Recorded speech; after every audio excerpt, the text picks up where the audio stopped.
على رسوله الكريم, an Islamic response to Dajjal's sexual revolution is our topic for this session. This is going to be my last presentation. After this is just a joint session with Sheikh Ali Mustafa. So we thank Allah for the opportunity we've got to be able to sit with you and share our thoughts with you, and who's given me sufficient energy so far to do the job I've been doing. The last people to come out to Dajjal will be women. Said the Prophet sallallahu ta'ala alayhi wa sallam. And a man would have to return to his home and tie down, meaning coercively restrain his wife, sister, daughter, to protect them from being seduced by Dajjal. This prophecy of the Prophet sallallahu ta'ala alayhi wa sallam points, in our opinion, to the feminist revolution which has been sweeping the world these last 150 years. The modern feminist revolution had its birth in an island which has expertise in spying and espionage. An island located about a month's journey by sea from the Arab world. An island from which came out a declaration in 1917 called the Balfour Declaration, which I mentioned in the last session, namely Britain. And from Britain, the feminist revolution went to the United States, and eventually we expect to see it move to Jerusalem. Phase 1, phase 2, phase 3. A day like a year, a day like a month, a day like a week. We say that this feminist revolution has Dajjal, as its author, its architect, its mastermind. Why? The Prophet said, sallallahu ta'ala alayhi wa sallam, that women would dress like men.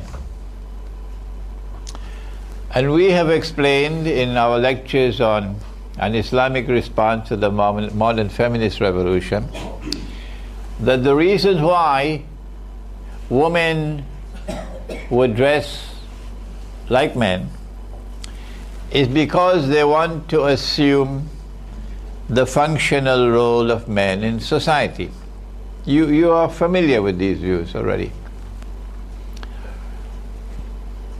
Allah did not create men and women with an equal sign between them. That is a wholly inadequate equation. No. You don't put an equal sign between the day and the night, do you? No.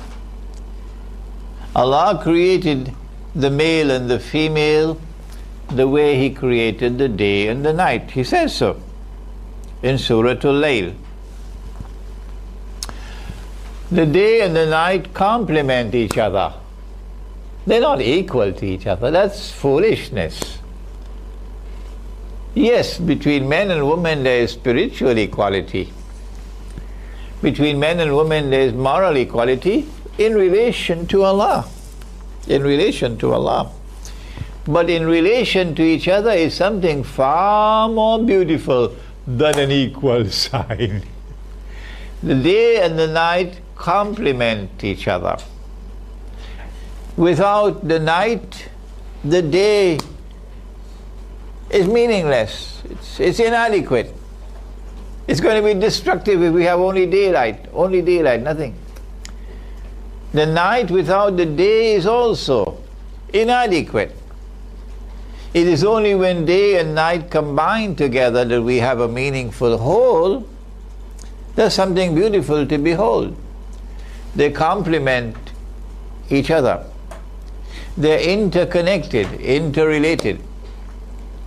They can't do without each other, the day and the night. Similarly, the male and the female. So Islam doesn't put an equal sign between men and women. No, we present to the world something far more beautiful than that. We say that the male and the female are complementary to each other. They are interconnected, they are interdependent. The world of men cannot survive without women.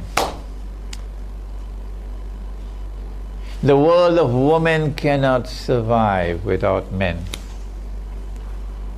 The two need each other, male and the female.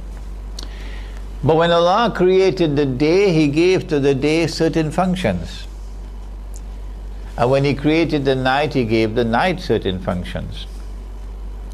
And when the day fulfilled those functions, and the night fulfilled those functions, then when the two came together, it was a harmonious union.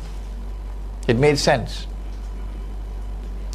وَجَعَلْنَا اللَّيْلَ لِبَاسًا وَجَعَلْنَا النَّهَارَ مَعَاشًا, says Allah. We gave you the day for work and for toil, for struggle. And we gave you the night as something which covers and shrouds, something so mysterious, something so filled with splendor.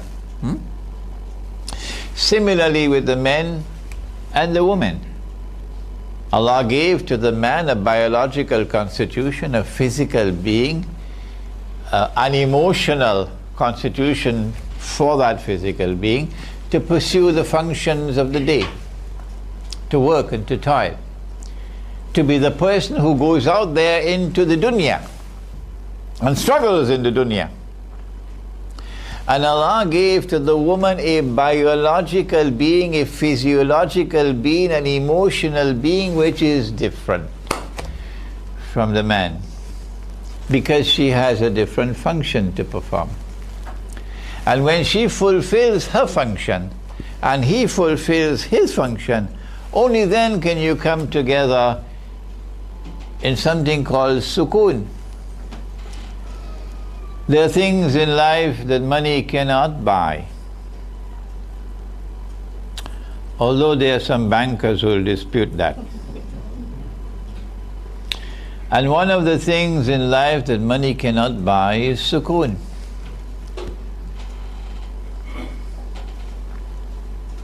وَمِنْ آيَاتِهِ أَنْ خَلَقَ لَكُم مِّنْ أَنفُسِكُمْ أَزْوَاجًا لِتَسْكُنُوا إِلَيْهَا.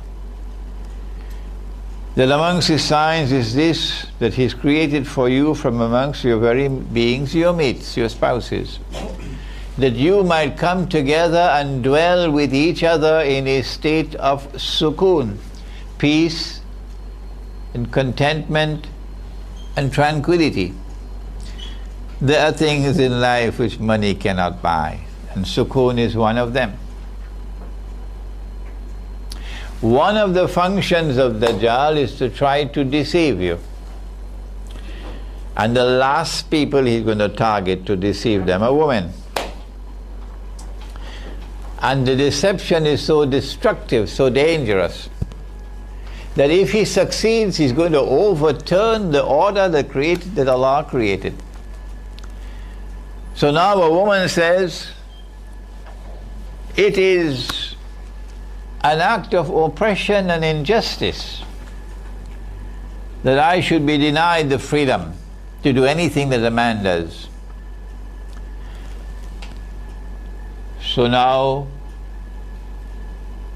you have to find something called I don't know whether you've heard about it in Cape Town. It's called a daycare center. And the baby is just 6 weeks, because that's all the leave you're going to get. And at the ripe old age of 6 weeks, The baby has to be put in the daycare center so mommy can go to work. You're going to have to answer to Allah. On that day when the baby can speak and complain before Allah, ask the baby, come on baby, tell me, you prefer the daycare center or mommy? And the baby will say to Allah, I wanted mommy, but mommy went to work. But Allah gave you a function to perform. He gave you a biological being, He gave you a physiological being. He gave you the capacity to produce food for that baby, the milk, the mother's milk. Men can't do that. He gave you an emotional being. No matter how much a man tries, he cannot have that quality of love for a baby that a woman has. So the baby bonds with mother. That's why mother has a status 3 times higher than her father. So now the daycare center takes over because mommy is a part-time mommy. The last people would be women, the last people to come out, to Dajjal. But it's not just an overturned, an upside down world in the relationship between men and women in respect of their functions. It's more than that.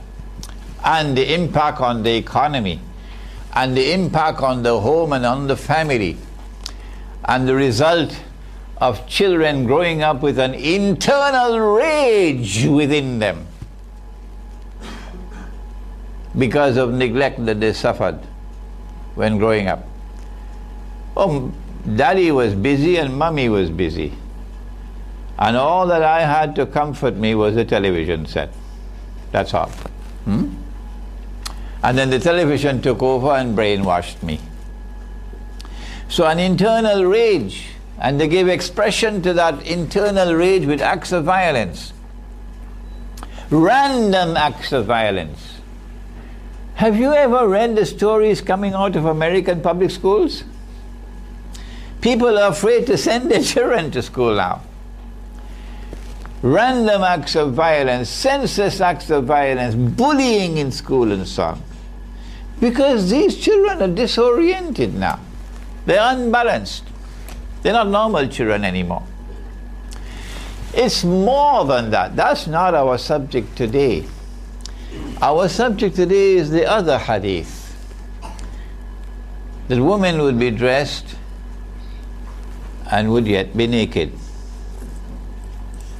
That is the sexual revolution. Make no mistake about it. Allah created the woman beautiful. He says in Surah An-Nuh, Wallahu ambatakum. He didn't say Allahu ambata lakum. He says Allahu ambatakum min al-ardi nabata.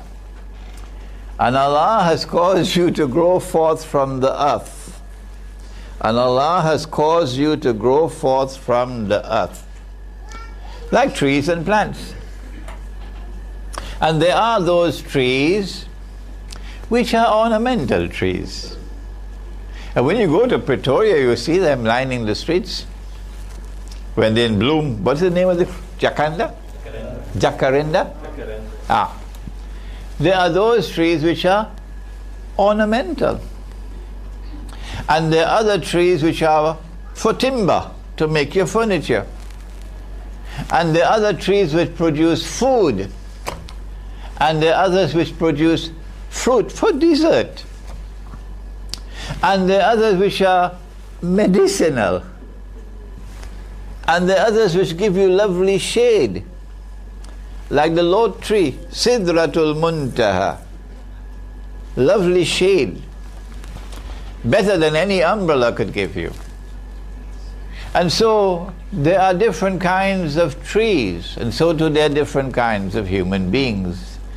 It's called aptitude. And a good teacher can spot the aptitude with which a child has been endowed by Allah subhanahu wa ta'ala.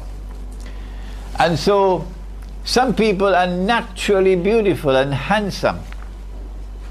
But in the relationship between the male and the female, men direct their attention towards women, and the men find women to be beautiful. And if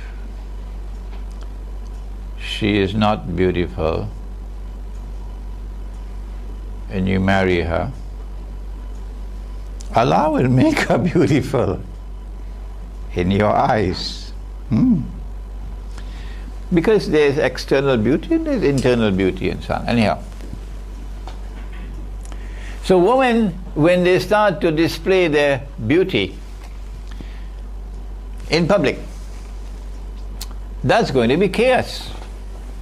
That's an invitation to chaos. Because men are going to be aroused. Yeah. And so Allah speaks about the night as وَجَعَلْنَا اللَّيْلَ لِبَاسٍ, cloth covering. And so women must be covered. Nothing, said the Prophet ﷺ, nothing must be shown of a woman's body except this, and he pointed to the face. If Allah wanted the woman's face to be covered, why would he put a beard on the face of the male? Huh? If Allah wanted a woman's face to be covered, if He wanted it to be covered, if a woman chooses to cover her face, that's her choice, and we respect her choice. But if you go beyond that to say that Allah wanted me to cover my face, and a good woman covers her face, then my question is, well, why did He put the beard on the face of the male? The answer is He put the beard on the face of the male so that you could distinguish by looking at the face and not on any other part of the body. From a distance you could say he's a male, she's a female. That's why. Simple. As women uncover and their body, more and more of the body is displayed, the male becomes excited. And the excitement grows and grows and grows and grows and grows. Until one day it no longer excites. You reach saturation point, which is what Dajjal wants. And when it reaches saturation point, and the woman no longer excites, then Dajjal comes with his trump card that men will dress like women. Why would a man dress like a woman? This is Muhammad ﷺ speaking. Why would a man dress like a woman? Answer: to attract another man. So the sexual revolution, which commences with women taking off their clothes, will culminate with homosexuality and with its sister called lesbianism. Does the Quran deal with homosexuality? Washington could do what they want, but they can't change the Quran. And how does Allah respond to homosexuality? Now, there are many people who are not going to like this part of the lecture. They're in the United States and they're listening in, and they're in France and Europe and so on, and they're listening in, but they're not going to like it because they're comfortable in the United States. And they're comfortable in Britain, and they're comfortable in France, and we don't want to have to make hijrah out of here. Imran, you better change that topic. We are now living in that age when the world is witnessing before our very eyes the Gay and Lesbian Rights Day parade in all the major cities of the world. And they're growing bigger and bigger. Before coming to Cape Town, I was in Sao Paulo, in Brazil. And Sao Paulo boasts of the biggest gay and lesbian rights day parade in the whole of Latin America. Sao Paulo.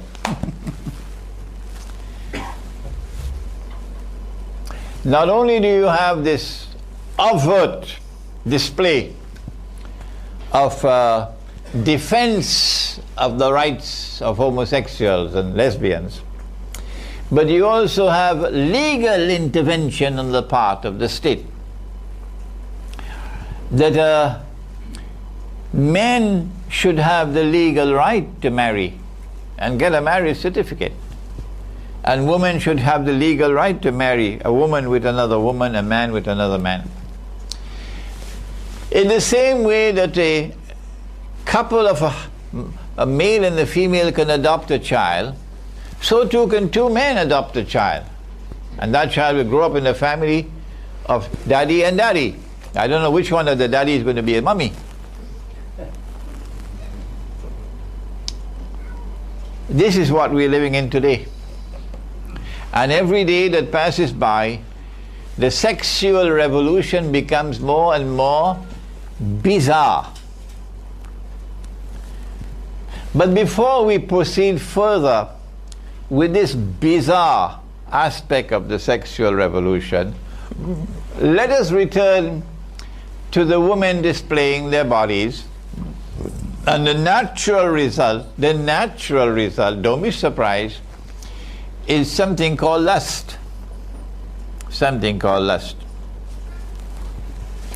It has its culmination, said the Prophet ﷺ in another hadith, that people will have sexual intercourse in public like donkeys. Like donkeys.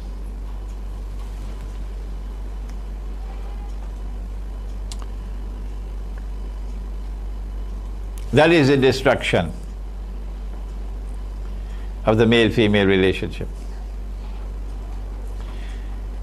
Because when men and women come together in the bond which is based on lust, then it is like a beverage. I don't want to use the word wine. And you have a thirst inside of you. That's the biological need for the sexual relation. You have a thirst inside of you. And this is a beverage. And if you come together in a manner which is halal, one sip and the thirst is quenched. And then you can proceed to other things like studying the Quran, which is a lifetime's work out there to study the Quran. To go outside there in the garden and produce food. So many other things to do outside of the bedroom.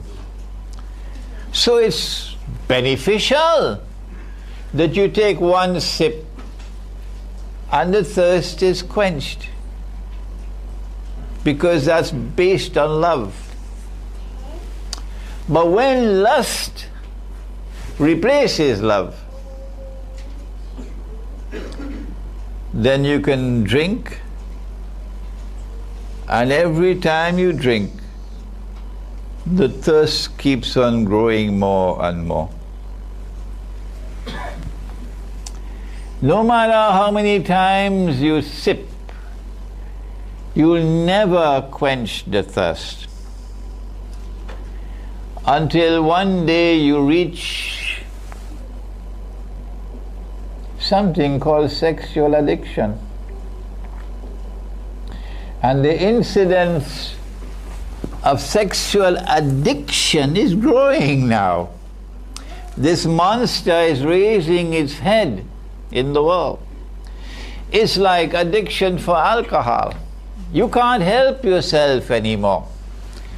The Dajjal is destroying you.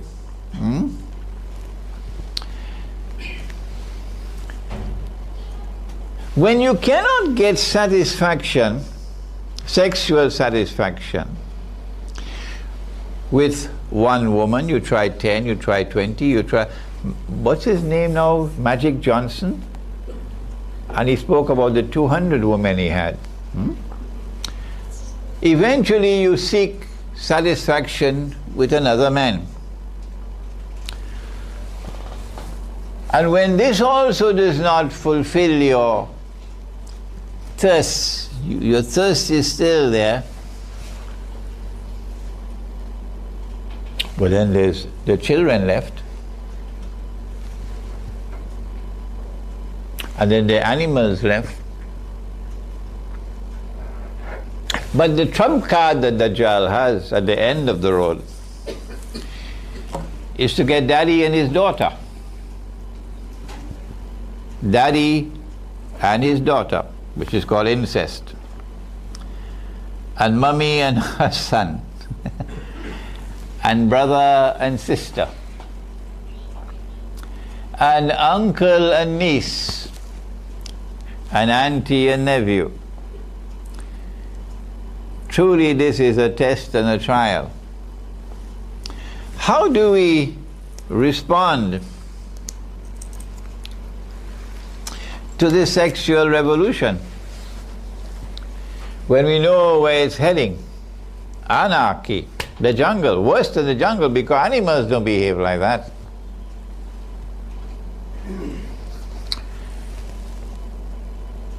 Allah commands in the Quran, Ku anfusakum wa ahlikum nara.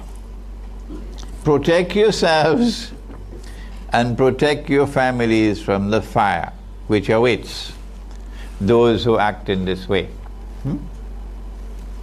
The punishment for adultery doesn't come on Judgment Day. The punishment for adultery begins, homosexuality begins in the grave, said the Prophet ﷺ. Allah doesn't wait for Judgment Day. He starts punishing you in the grave for homosexuality.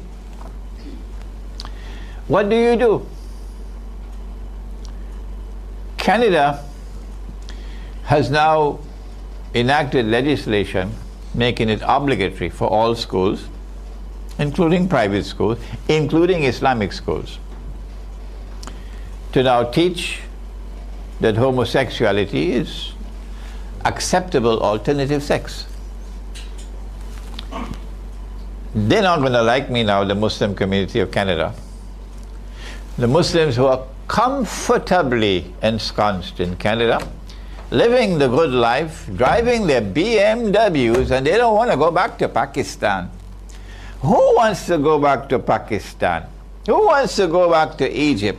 I mean, this is heaven here in Canada.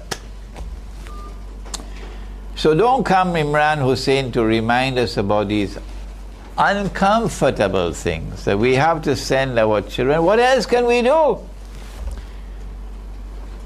We're not sending them to the public schools, we're sending them to an Islamic school. But now the Islamic school by law is required to teach that a man marrying another man is something that is acceptable. So what can we do? We got to do it. We have to send the children to the school. That's the law. My answer to them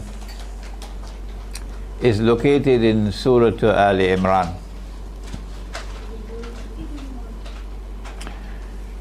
That the angels are taking people into Jahannam. But the angels pause while taking them into Jahannam to ask them, Fima kuntum? What went wrong? Ask the angels. How come you landed yourself in this mess? And they reply exactly what those parents reply in Canada. Well, what else could we do? Kunna mustada'afina fil ard. There was nothing else we could do. Same answer you got there in Canada. To which the angels then respond and ask, Alam takun ardullahi wasi'ah fatuhajiru fiha. A very uncomfortable verse of the Quran, isn't it? Was Allah's earth not wide that you could have made hijrah to some part of Allah's earth where you could have protected your child from this? Into the hellfire. That answer will not suffice to save you from the punishment of Allah.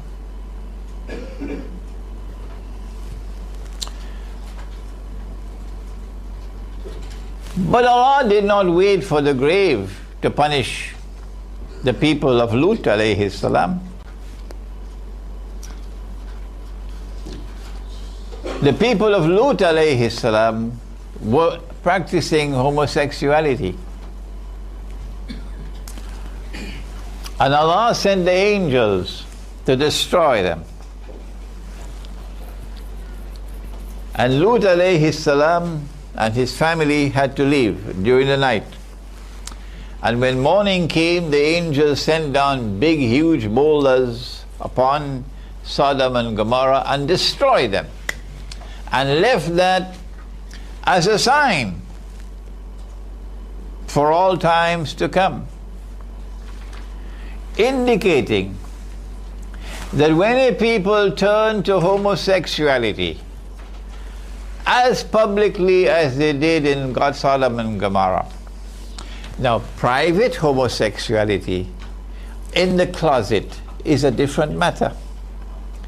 But when it comes out in the public and you have the law of the land is that a man can marry another man, you can't hide and say, I didn't know about that. When you do that publicly, and this is what is now happening around the world, as Gog and Magog engage in fasad, sexual fasad, around the world legislation is coming now. And if you do not submit and have legislation allowing the legalization of homosexuality, guess what's going to happen to your money? They will attack your money. That's what happened in the Venezuelan Bolivar, because Maduro and before him Chavez would not bow to the Zionists. So the Bolivar is being attacked. If Venezuela had used gold and silver coins as money, they would not be vulnerable to that attack. And as the Bolivar, the Venezuelan Bolivar is attacked and it falls in value, the concomitant result is rising prices. It's called inflation. And as an inflation increases and it becomes runaway inflation, guess who are hurt the most? Answer: the poor. And who is the constituency that's supporting Chavez and supporting Maduro? The poor. So it's a very dangerous sword that they're using there to attack those who would not submit. In Zimbabwe, and this has a profound lesson for South Africa, in Zimbabwe they made a deal with Britain some 20 years ago, I think, for Southern Rhodesia to become Zimbabwe, and Salisbury to become Harare, right? And the deal was that they will have a constitution provided that the white settlers who owned, I don't know how much, 80% or more of the arable land of the country would hold on to their land. And Mugabe signed, and Britain was happy to hand over and give them independence. And for 20 years it continued until the poor of Zimbabwe rose up against Mugabe. Then Mugabe, the great revolutionary, then Mugabe realized this constitutional agreement is not working with Britain. So he had to scrap what was agreed upon with Britain and now seize the land which the whites own and give it to the African people. And then suddenly Mugabe became a very bad man. And guess what happened to the Zimbabwe dollar? Is it called a dollar? the Zimbabwe dollar. Well, I visited Zimbabwe in 2008 for the first time, and my flight arrived earlier than scheduled, and the people who were supposed to receive me were not there. So I said, well, let me make a telephone call and let them know that I'm there. So let me change. I had South African rands. I thought maybe 20 South African rands I could change to make a local telephone call. So I asked, what is the cost of a local telephone call? And they told me 2 million.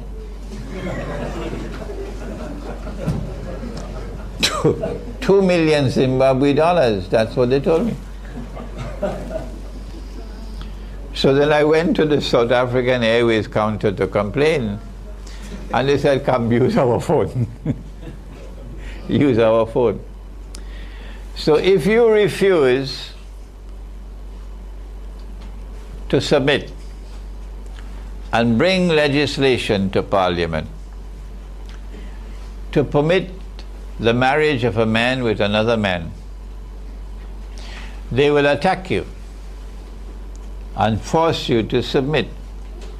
And one of the easiest ways on which they can attack you is by attacking your money that they created, they programmed, and they control. And then you get runaway inflation, and that's it, you're finished. As Maduro is now, Venezuela is now experiencing the world's fastest growing runaway inflation rate in Venezuela. Part of the process to bring down the Venezuelan government. But that is not the most important part of the subject for us. The more important part of the subject for us in our responding to Dajal's sexual revolution is that there is a verse in Surah Al-Isra. Sheikh Ali Mustafa, if I cannot remember it, please help me. In Surah Al-Isra, Allah speaks about وَإِن مِّن قَرْيَةٍ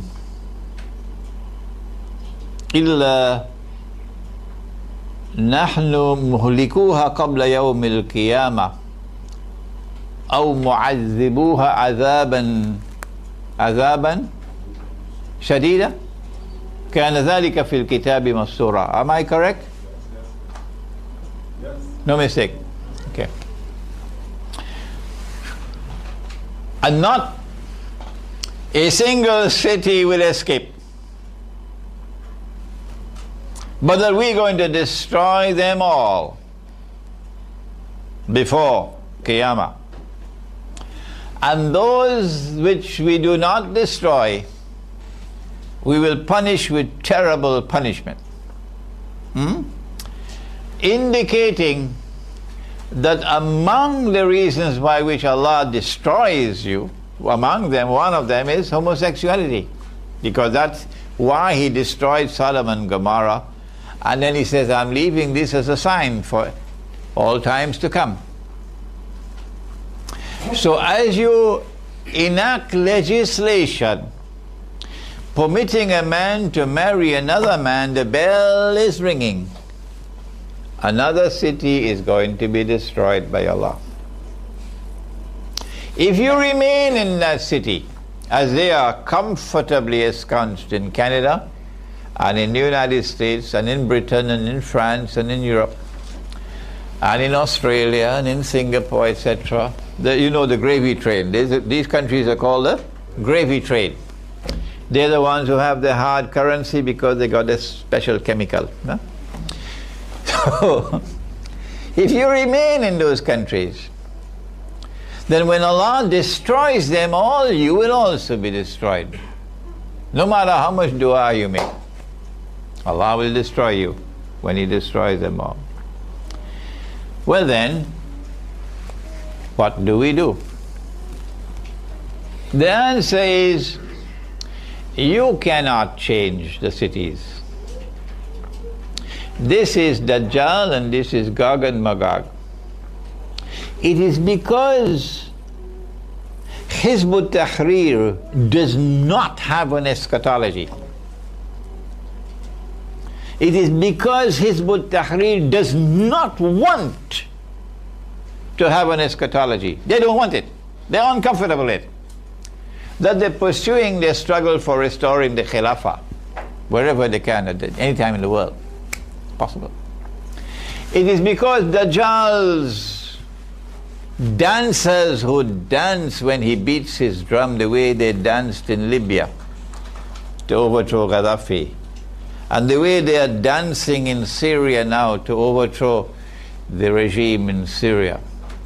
It's because these dancers of Dajjal have a methodology for understanding the Quran and Sunnah, which does not allow them to accept this eschatology, that Dajjal is the mastermind of the sexual revolution, and that Gog and Magog are his foot soldiers through whom he corrupts the people. That they continue living in the cities. Sheikh Imran, we are here in the city so we can continue doing da'wah. Already. Well then, suppose you're on board a ship and the ship is sinking.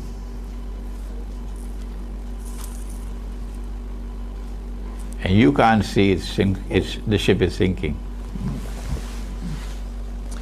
Because you have eyes and yet cannot see. You have ears and yet cannot hear. You have hearts and yet do not understand. You're just like cattle. The ship is sinking, but you can't see it sinking. Not only is the ship sinking, but no one can prevent it from sinking. Now, this is Akhirul Zaman. What do? They say, well, we gotta have to amass a grand total of 15 million rands to build this beautiful masjid on board the ship. And this is a sign of progress while the ship is sinking, brother. Yeah. And we have to keep on giving da'wah while the ship is sinking, brother. We who have eschatology, we who have ilmu akhiru zaman, and who can recognize the sexual revolution and recognize the feminist revolution as signs from Allah of Dajjal and of Gog and Magog, we say the guidance that comes from the Quran is different. The guidance comes from Surah Al-Kahf. In Surah Al-Kahf, it was young men, not old people. Young people. They were the ones, not the elders who were comfortable with their way of life. إِنَّهُمْ فِتْيَةٌ آمَنُوا بِرَبِّهِمْ وَزِدْنَاهُمْ هُدًى. When a young man stands up while he's still young and shows a backbone made of steel, Allah increases his guidance, increases his faith. What did they do? When they realized that they could not change their society, but that if they pursued in the effort to change the society, they were going to be targeted. إِذْ يَظْهَرُ عَلَيْكُمْ يَرْجُمُوكُمْ. They're going to target you. What they did was فَأُوا إِلَى الْكَفْ. They withdrew from that society. That is the guidance of the Quran. They withdrew from that society and they fled to the cave. Maybe it was meant to be a temporary stopover in the cave, to sleep for a few hours. So when you wake up, refresh, you can continue your journey. And Allah put them to sleep. And they slept for 300 years. And Allah said, I've done that لِنَعْلَمَ أَيُّ الْحِزْبَيْنِ أَحْصَى لِمَا لَبِثُوا أَمَدًا, because there's a profound lesson that He wants to teach us about what happened in the cave.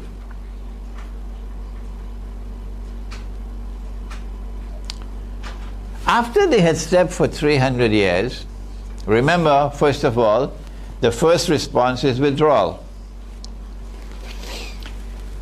They woke up and they questioned each other, how long have we been here?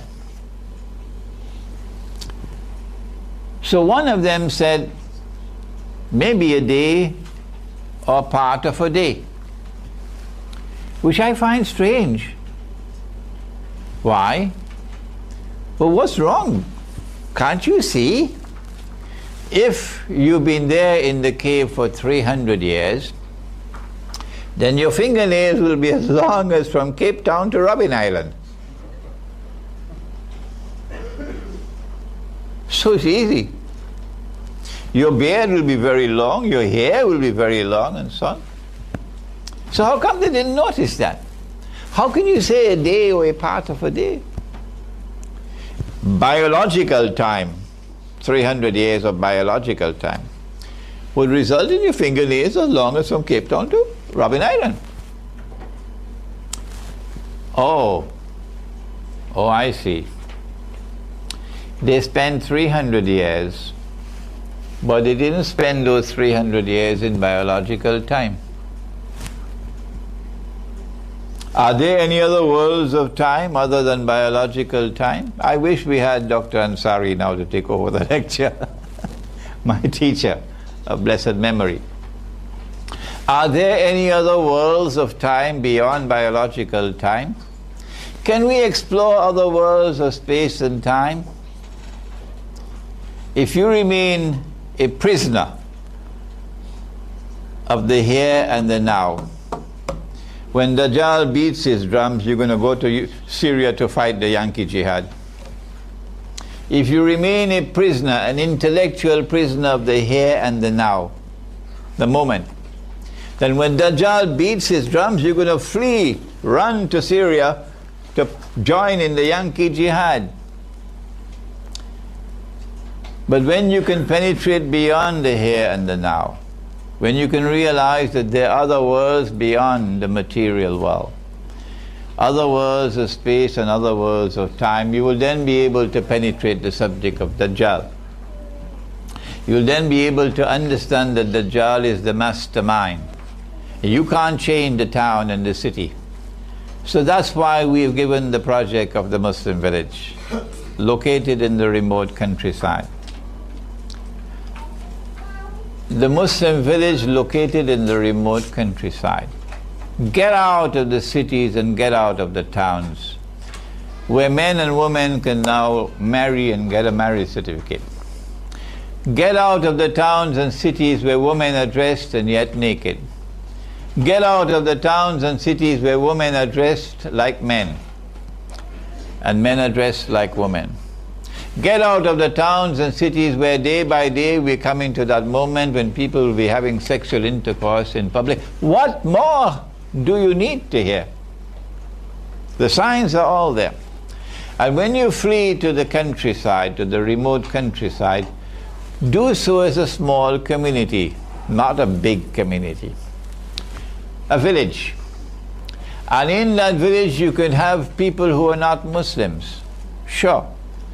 Provided that you can live with each other with some mutual agreement as to norms of public conduct. And you cannot be hostile to each other. So you cannot be hostile to Islam and expect that we live together in the village. And in that village you produce your own food. And in that village you must make sure you have your own source of water. And in that village you're not dependent on energy from the national grid. Because in the cave they got the energy from sunlight. So natural energy. And in that village you live as a community, a unity. You must have a jama'ah, you must have an amir, and you must have sam'a wa ta'ata. Listen and obey. A sam'a wa ta'ata. listening and obeying. And in that village you must practice the deen as Allah and His Messenger have given you. And if you do that, يَنْشُرْ لَكُمْ رَبُّكُمْ مِنْ رَحْمَتِهِ وَيُحَيِّ لَكُمْ مِنْ أَمْرِكُمْ مِرْفَقًا. Surah Al-Kahf says, Allah will shower you with His mercy, and you'll be able to survive the awesome challenges of Dajjal's sexual revolution. رَبَّنَا تَقَبَّلْ مِنَّا إِنَّكَ أَنْتَ السَّمِيعُ الْعَلِيمُ وَتُبْ عَلَيْنَا يَا مَوْلَانَا إِنَّكَ أَنْتَ التَّوَّابُ الرَّحِيمُ بِرَحْمَتِكَ يَا أَرْحَمَ الرَّاحِمِينَ. Ameen. Number one, how do we respond to those who confess their homosexuality and yet would like to continue to be recognized as Muslims and would like to live the Muslim way of the Islamic way of life with greater integrity? These would definitely be people who have reached a stage of addiction. Because once there is a capacity for choice, then you can speak with them and show them what Allah's Messenger has said, what the Quran has said, and give them the choice. And if they have sincerity in their heart, they'll choose this way rather than that. So we're not dealing with such people. We're dealing with people who have reached a stage where they can no longer choose. They are addicted. This is a branch of knowledge this is a problem which requires two branches of knowledge. You need Islamic medical ethics and you need Islamic psychology. And I therefore, whenever I get questions like these, I send them to the experts. In Islamic medical ethics, you have a student of Maulana Fadlur Rahman Ansari, MashaAllah, who is right here in South Africa, in Durban, my beloved brother who studied with me and with Sheikh Ali Mustafa, Dr. Abul Fadl Mohsen Ibrahim, who is a professor of Islamic studies at the University of Durban in South Africa, and who ranks as one of the world's experts in Islamic medical ethics. Then you need a second branch of knowledge, or Islamic psychology. And in that branch of knowledge, I would recognize Professor Dr. Malik Badri. I consider him to be my elder brother. He used to be the dean of the Institute of Contemporary Islamic Studies in Malaysia. ISTAC. What is ISTAC? Islamic Thought and Civilization, sorry, yeah. Contemporary Islamic Thought and Civilization, ISTAC. He was the dean of that institute in Malaysia, and now he's back in Sudan, heading a university in Sudan. But if you've read his tiny booklet, The Dilemma of the Muslim Psychologist, how many of you have read that? Let me see a show of hands. Let me see your hands. Come on, put your hands up. What's wrong? The Dilemma of the Muslim Psychologist by Malik Badri. Put it down. Put it down. Recommended reading. So small. Malik Badri ranks among the top in the world of Islam, in Islamic psychology. And I believe he has written on the subject of homosexuality and how you respond to addiction. We're not responding to normal homosexuality where you simply preach and teach the people. We're responding to addiction. Okay. How do young people protect themselves when sex is available as freely as sunshine? The young people have their hormones raging all over the place. And sex is available anyhow you turn, you're being provoked and provoked and provoked. What do you do? There are some who are not going to be comfortable with my answer. But if it is the truth, you must proclaim it without regard for consequences. If people are comfortable with the answer, alhamdulillah. But if they are not comfortable with the answer, and this is what has come from the Quran and Sunnah, then too bad for them. You must preach the deen to please the Lord, not to please the people.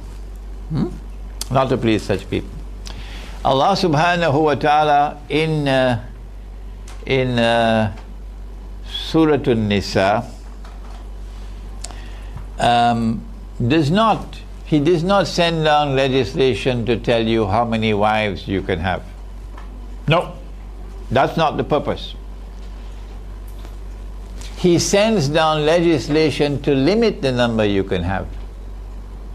وَإِنْ خِفْتُمْ أَلَّا تَعْدِلُوا أَلَّا تُقْسِطُوا فِي الْيَتَامَى وَإِنْ خِفْتُمْ أَلَّا تُقْسِطُوا فِي الْيَتَامَى فَانْكِحُوا مَا طَابَ لَكُم مِّنَ النِّسَاءِ مَثْنَى وَثُلَاثَ وَرُبَاعَ وَإِنْ خِفْتُمْ أَلَّا تَعْدِلُوا فَوَاحِدَةً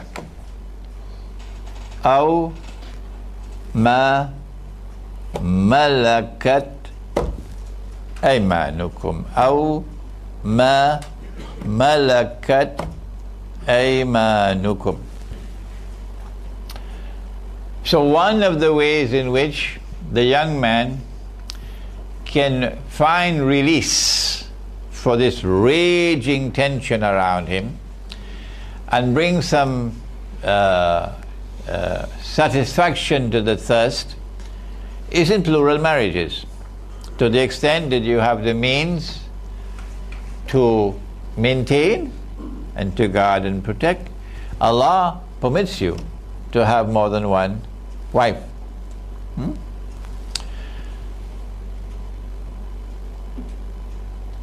All through our history, for 1400 years, this was never a problem. This was never a subject of debate amongst the companions of the Prophet ﷺ, no. The Prophet himself ﷺ had many wives, and so too his companions.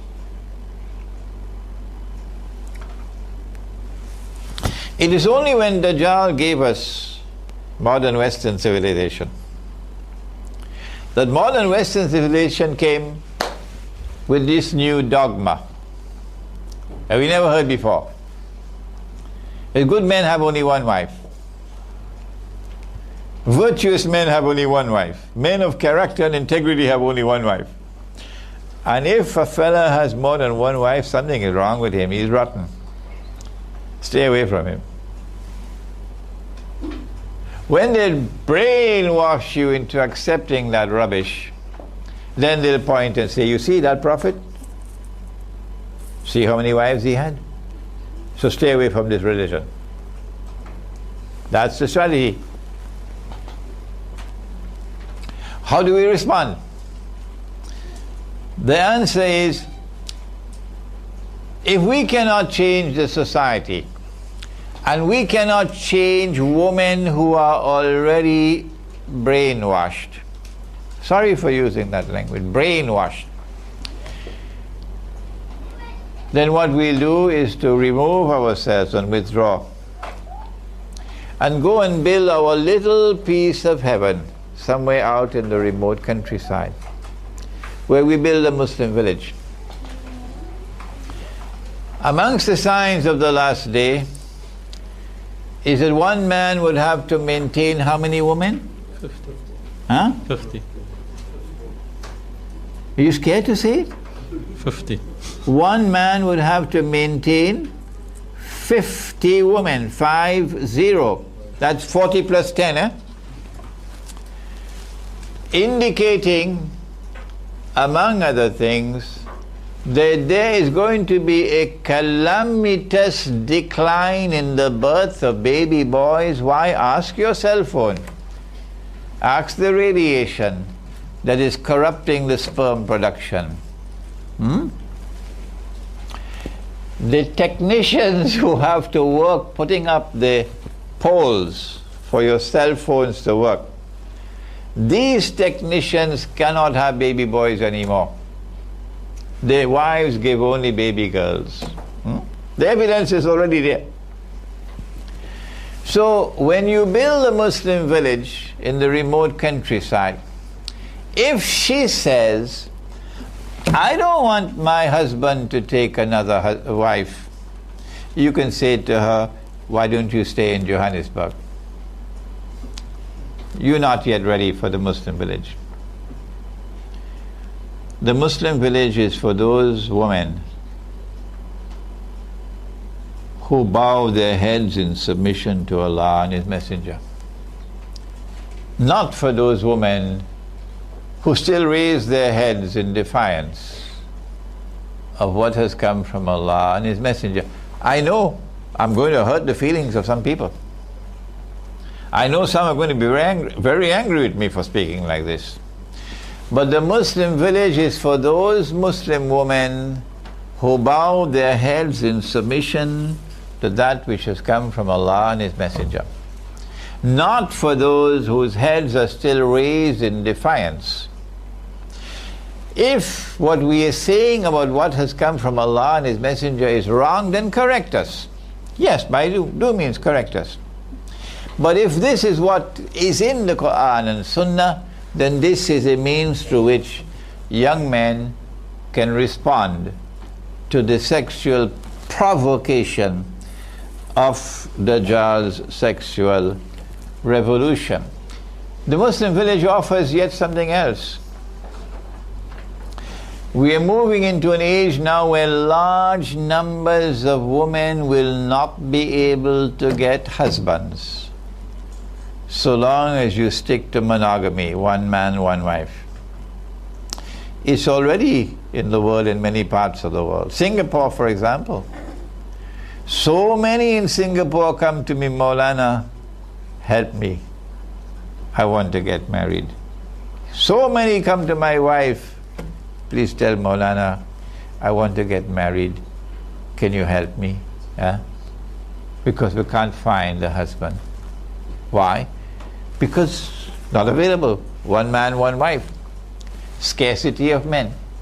So when we build a Muslim village, we say that any woman who comes to the village, and remember, not all trees are ornamental trees, eh? Any woman who comes to the village and says, I want a husband, somebody has to offer to marry her. And when you marry her, remember, you've got to live in our village, so we're looking to see. If you step out of line and you misbehave and you're not treating her well, the whole village will respond.